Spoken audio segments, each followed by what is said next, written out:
Благодарам подпредседателе, почитувани пратеници, почитувана македонска јавност. И повторно разговараме за регулаторната комисија за енергетика, овој пат за избор на нови членови, односно за вдомување на партиските кадри за да капнува нешто повеќе на сметка, особено кадри на ДУИ и СДСМ. ДУИ станаа толку ненаситни што влегува во секоја пора во институциите. Нормално, онаму каде што има пари, бидејќи тие не работат за плата на референт, туку тие се во медот. Еден таков случај е госпоѓата или госпогицата Мерита Дема, родена 1990 година и која во 2021 година беше предложена за член на регулаторната комисија за енергетика. И магично беше повлечена, бидејќи не го исполнува условот од Законот за енергетика, во кој прецизно стои дека кандидатот треба да е државјанин на Република Македонија, кој во последните 15 години пред именувањето за член има најмалку, значи најмалку 10 години искуство во енергетиката, односно во обезбедувањето на водните услуги. Какво 10 годишно искуство во енергетика има Мерита Дема?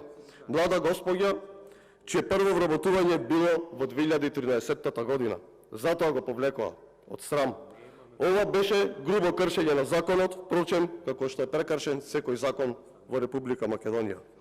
Друг незаконски случај кој е примамлив за окото на целата јавност е господинот Фатон Амбари.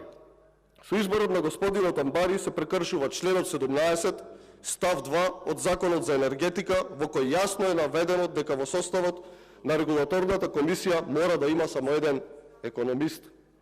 Во моментов, комисијата веќе има еден економист, а тоа е господјата Андријана Нелкова Чучук. Да подсетиме за јавноста да знае што вели членот 17 за кого зборуваме во двата случаи. Регулаторната комисија е составена од 7 члена, од кои еден е председател. За него нешто подоцна. Еден член од регулаторната комисија е стручно лице за правни прашања од областа на енергетиката. Еден член е стручно лице од областа на економски прашања во областа на енергетиката и водните услуги. Еден член е стручно лице за технички прашања од областа на водните услуги, а останатите се стручни лица од областа на енергетиката. Зошто има потреба да уште еден економист со кој што се прекршува законот? Ова му доаѓа како на еден премиер кој што не е избран од народот, тука е избран во штабот на Бихачка, како и овие членови тука во Мала Речица, да поставиш уште еден премиер.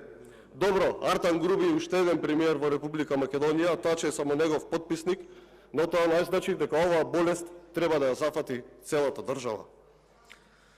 А сега, малку да се осврнам и на Марко Бислимовски, председателот на регулаторна комисија, кој многу сака да пие кафе пресметано во илјадници евра. Дали му го носат директно од Бразил во термос или не, јас искрено не знам. Но знам дека тоа е најскапото кафе во светот.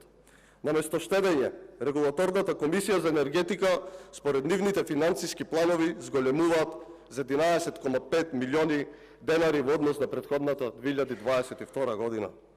Имаат собствен сектор за информатички технологии, а секоја година плаќаат до 3,5 милиони денари за надворешно одржување на софтвер и веб страни. Да не копаат биткоинти, се прашувам. Имаат ставка од 4 милиони и 200 илјади денари за службени патувања. Или тоа е минимум 140 патувања годишно, или секој втор ден во годината тие некаде службено патуваат. Прашањето е каде, што толку сработија и молестија на граѓаните од тие службени патувања. Сигурно тоа не се сметките кои што за 2,5 години надминаа поскапување од над 55%. Имаат 50 постоечки вработувања, а ќе потрошат 4700 евра месечно за авторски хонорари и консултантски услуги.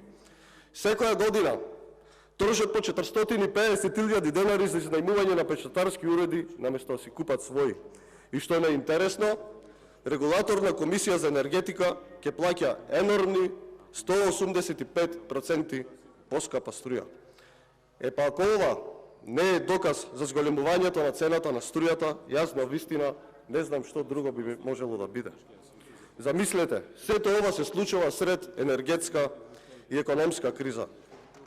И додека граѓаните мачат да ги платат сметките, додека во зима се смрзнуваат, а во лето се топат, директниот виновник за сите овие кризи го пие најскапото кафе во светот, користи службени патувања и недомаќински се расфрла со народните пари.